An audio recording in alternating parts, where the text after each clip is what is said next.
Dear poor people, Amber Rose may be loved, but I can guarantee she is not respected. I'm not sure when this came out. I'm not sure when Jesse Lee Peterson interviewed Amber Rose. I just came across it and I found it, well, I'll just go with fascinating. I found it fascinating. Scary, but fascinating. Like, close your eyes, don't look, but fascinating. So I wanted to share this with you and have you guys see if you all see exactly what I saw. So you call yourself a slut? Yeah. Do your parents know you're a slut? Yep. And what do they think about you being a slut? They love my slutty ass. They love me. So are they embarrassed? Alright, so in this video, Jesse Lee is speaking with his guest Amber Rose on people who support degenerate behavior, like the And shout out, I think this video came from someone named The Gamma Degree. So shout out to him for putting it out because this is where I saw it. slutwalk movement, a movement that most people know is morally reckless and going against the word of God. But again, we are living in a world where people are becoming less godly for immoral reasons. So in this video, Jesse Lee informs his guest Amber Rose that her or 21 Savage don't gotta be a part of the fallen state just for attention. So with that, like, subscribe, and do me one more favor. Just listen.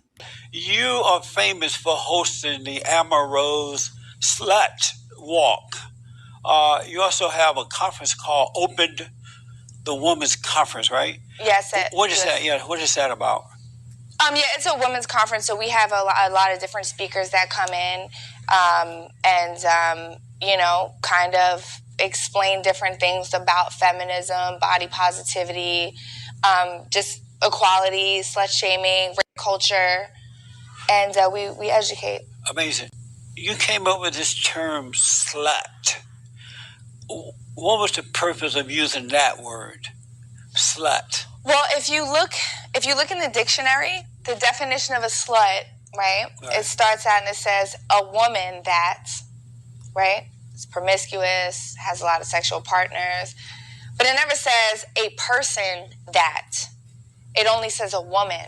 I've never looked that word up, so I can't confirm or deny. Yeah. But it does say a woman. Oh, also promiscuous as well. Promiscuous says a woman that. So what happens is that men can go out and be sexually liberated and have a bunch of women, but if a woman does it, there's all these derogatory labels that come with that, which is an extreme form of bullying for us, is that I embrace the derogatory labels and give women confidence. Okay, so let me start here. I don't know if any of you, one of my favorite movies is Moonstruck. And there's a scene in the movie Moonstruck when the mother, who's played by Olympia Dukakis, is in a restaurant eating a meal. And through a set of circumstances, a gentleman comes to join her at this restaurant for have a meal. And as they're talking, he's talking about the young women that he teaches in his classroom. He's a professor, I believe, at NYU.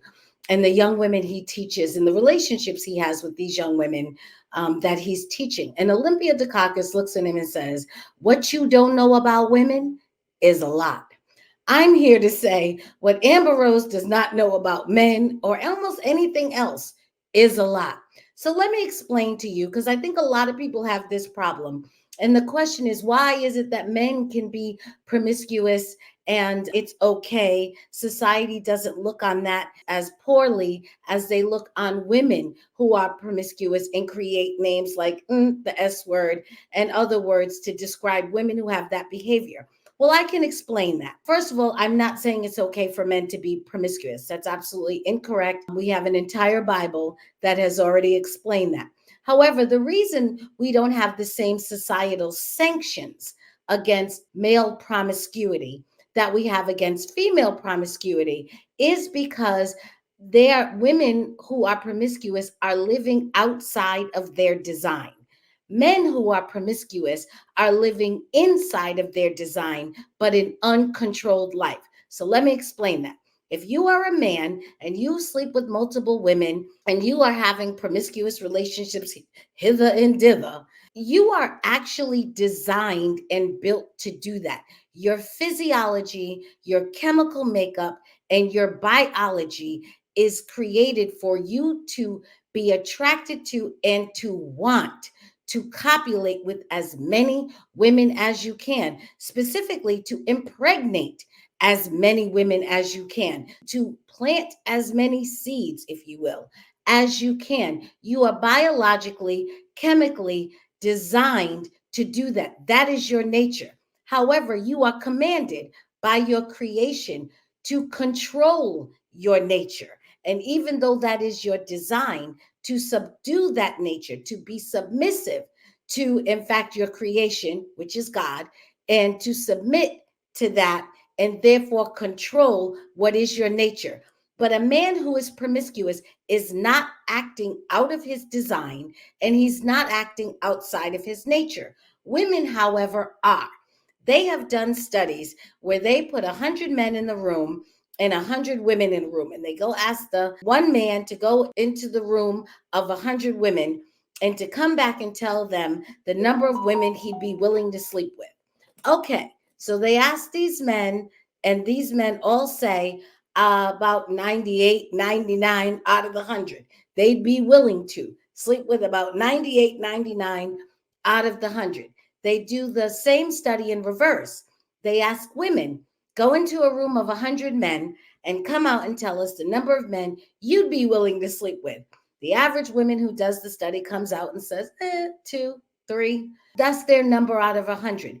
Women are not built to like. We are not biologically, chemically designed to like lots of men, to be attracted to large swaths of men.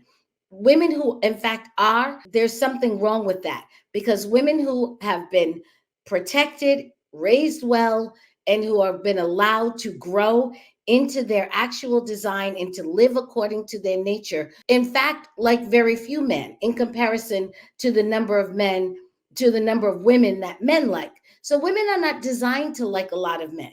So promiscuity in women is something that's odd. It is an aberration. It is, shall we say, freakish. It is not natural. It is not part of a woman's natural design. And so when you see these women who are out here, unfortunately, like Amber Rose, trying to find a way to glorify, rejigger society, reorganize society, change culture, rewrite history. I mean, it's a mammoth task. Rewrite history to try and make it so that women who can operate in an aberration or in a freakish sense be looked at as normal and try to normalize this behavior. It's a farce, and it's sad. And I can understand why she wants to do it. Maybe what she wants is an explanation for herself, and she wants to remove ridicule from herself. That is a very human quality. I can understand why you want to do that. My advice to Amber would be stop sleeping around. That might help, but that's just a try. Let's keep going. What do you mean by you embrace it? I would refer to myself as a slut. Oh. So basically, it's really what people think about you. It's not really actually what they know, right? So I could, I went through a divorce, and then I started dating after that. And it's like, well, if going out on a date with a guy makes me a slut, then that's just what I'm going to be. I don't think. Everybody knows going on a date, eating a dinner, having an hors d'oeuvre, or sipping a cup of coffee at lunchtime does not make you that word. Everybody knows that. Stop playing. Stop playing. Once again, stop playing. Going out on a date make you a slut, but having sex with different men makes you a slut. Thank Well, you. what does it make you if you have sex with different women? A slut maker. A slut maker. Oh, wow. Isn't that amazing? No, it's sad. But men actually shouldn't do that either, though. It's not. I know that a lot of women think that that men get away with that, right? But they really don't. A man should not be having sex with different women. Why not? It's not. It doesn't show respect to the woman. Well, what if she wants using her for it? sex. But what if she wants it? And then he should correct her, because a woman that wants with different men. But what's the difference is out really of between a control. man? What's really the difference, right? Besides anatomy, like what is the difference? We're both human, right? So if I want to have, I should be able to have sex when I want to have. The difference is, yes, we are both human, but we do not share the same design. We are not built for the same things. There are chemicals, there is genetic structure, there are all types of things in your body that make you different from men and make men different from you beyond the physical characteristics. Those physical characteristics are a manifestation of other biological, chemical, and genetic parent. The reason you have the physiology you have is not just because they were plopped there and they're here. You have that physiology as a manifestation of certain chemicals and certain other biological and genetic mechanisms in your body that create those physical traits. It's not that the body parts came first and the chemistry came later. It's the opposite. The chemistry is there first, and the chemistry is what makes the body parts appear. And I shouldn't be labeled as anything because I'm a human being. How would you personally define slut? How do you define it? I define it as a derogatory word that men and women use against other women to put us down for our sexuality. And so you want to take the shame out of that word so that when women do these things, they won't feel embarrassed by it? But it's not about them doing these things. That's where that's where the mistake comes in, right? So you can be a virgin and be called a slut, right? Because it's really what people think about you. It doesn't matter actually what you do, right? So like if you're in high school and a boy goes and makes a rumor about you that you did this, that, and the third, it doesn't mean you actually did it. It's what people think you did. So now you're the school slut. That's true. So regardless, that's what I mean. You can be called a slut and not actually be a slut. It's just a derogatory word that people use to bully women, to put them down for what they either think they did or what they actually did. So you call yourself a slut? Yeah. Do your parents know you're a slut? Yep. And what do they think about you being a slut? They love my slutty ass. They love me. So are they embarrassed to know that? Oh my God, no. They couldn't be more proud. I receive letters, DMs on Instagram and Twitter of, women that are like, Amber, you really give me the confidence. You help me realize that all the name calling, all the bullying, it doesn't mean anything. It's only because people are uncomfortable with me. And that's why, I embrace it more so. And I almost go far and beyond, like I'm extremely extra on purpose to prove a point. Amazing. So you're close to your mother? Very close, yeah. And you have a brother. Are you close to your brother? I have two brothers. Oh, okay. Mm-hmm. Are you close to them? I am, very. And do they see you as a slut? But what definition of slut are you referring to? The one you use. Well, I don't really use slut as a word. That's what I'm trying to say. So, like, slut is not really, it's just a derogatory label. Oh, okay. So I get it. Oh, they love my, yes, beep, beep, bleep, all of that. They love that. Yes, well, that's true. I'm sure your family loves you. I'm sure your mother and father love you. I'm sure your brothers love you, but they do not respect you. And if you want to know, here's a test. You can find this out very easily. Just ask your brothers, do they want their daughters to be thought of and called that word? Is that what they would want for their daughters? They will tell you no, because nobody's impressed by this. Nobody's happy by this. Nobody's parents are proud of them because somebody commented in their DMs, unless your parents are crazy. But sane, normal parents don't care about stuff like that. They care about their children being happy and healthy and growing into a life where they can have a positive and ripe old age, where they can have lived and look back on a good life. That's what sane parents want for their children. I don't think, Amber, you are on that path.